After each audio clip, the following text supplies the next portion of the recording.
So here we are again, playing with little diamonds.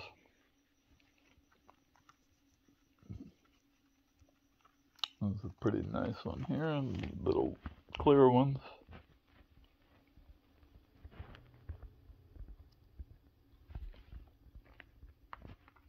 Pink ones. These are known as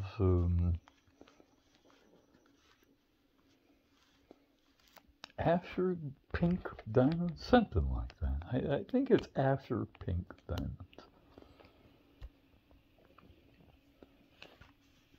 And I've got a bunch of them.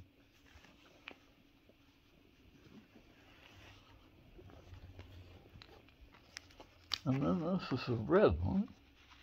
And I just checked to make sure it was a diamond, and it is. You want to know the easiest way to check? I'll show you. You get a ruby. And this is a nice little ruby. It's a pigeon blood ruby. You can see the pigeon blood color. And it's got a nice big smooth surface. And so I'm going to take the point of the pavilion here.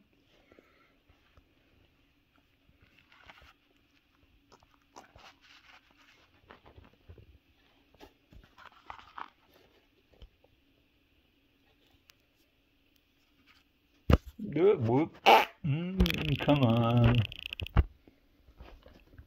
And we have a scratch across the ruby.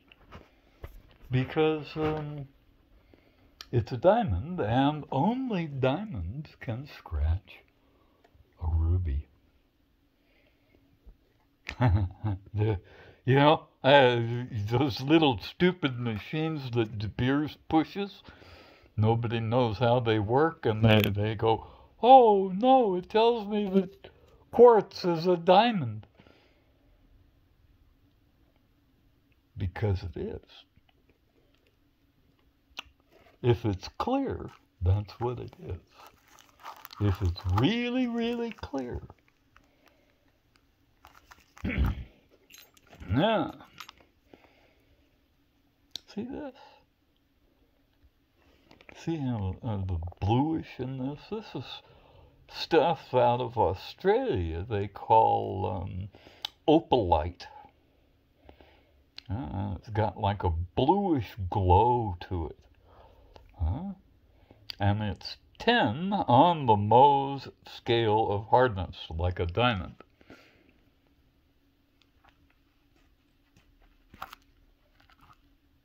Whoops, let's see here. Let's get something I can make a scratch with. Alright, see?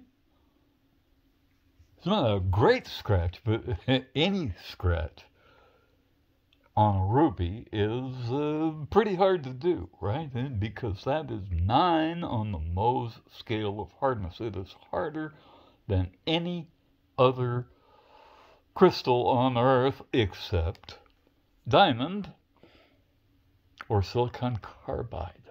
They don't tell you about that, and that's probably, that's probably what this is. Silicon carbide. This is from my Safford location out of the Gila River.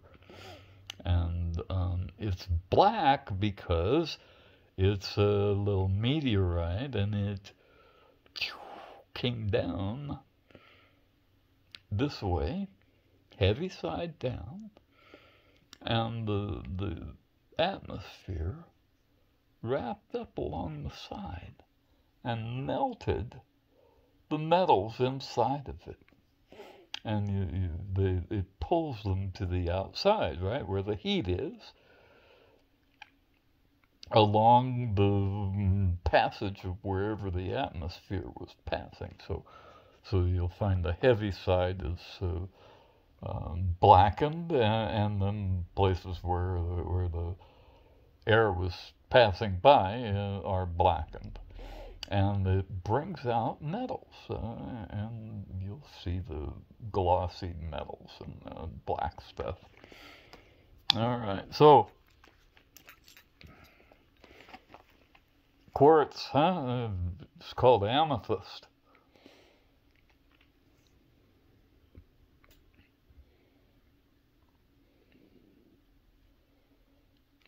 Except it's not hexagonal at all.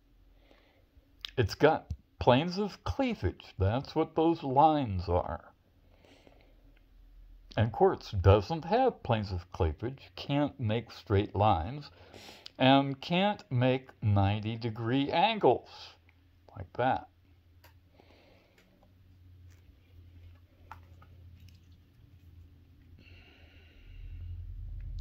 Like this. What you find on quartz is, I haven't found any. I've got about 5 tons of rock here. I live in the Sierra Estrella Mountains, and I can't find any damn quartz, you guys. It's all silicon carbide, which forms deep underground, and it locks up all the silica with carbon. And carbon, which is what this is, and that blue glow is actually the beta emission of carbon-14. It's excited by the light bouncing off of it, but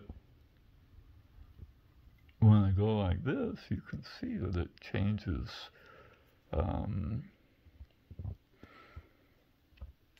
It's just clear.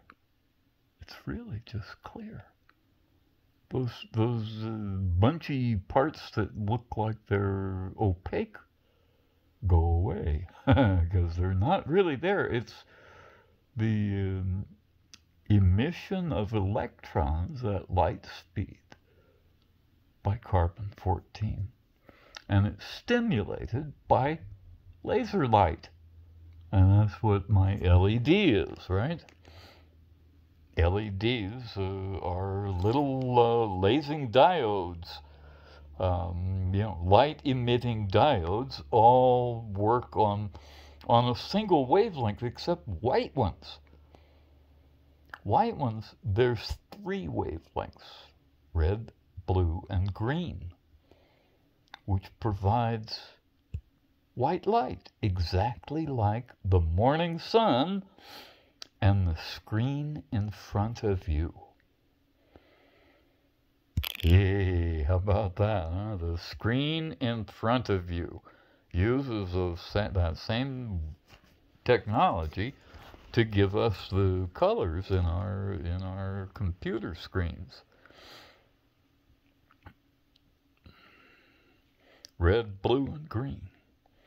And so what we're seeing here is the light that's stimulating. It is mostly blue light because it's the highest energy.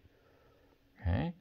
If I shine a red laser on this, it will fluoresce red. The whole stone will fluoresce red. It won't look blue at all. It'll be emitting red light like a stoplight at on a street, right? It is emitting more light than I'm putting in, because the beta emissions of carbon-14, and all carbon has carbon-14 in it. It can't help it. It's not magic. It's physics.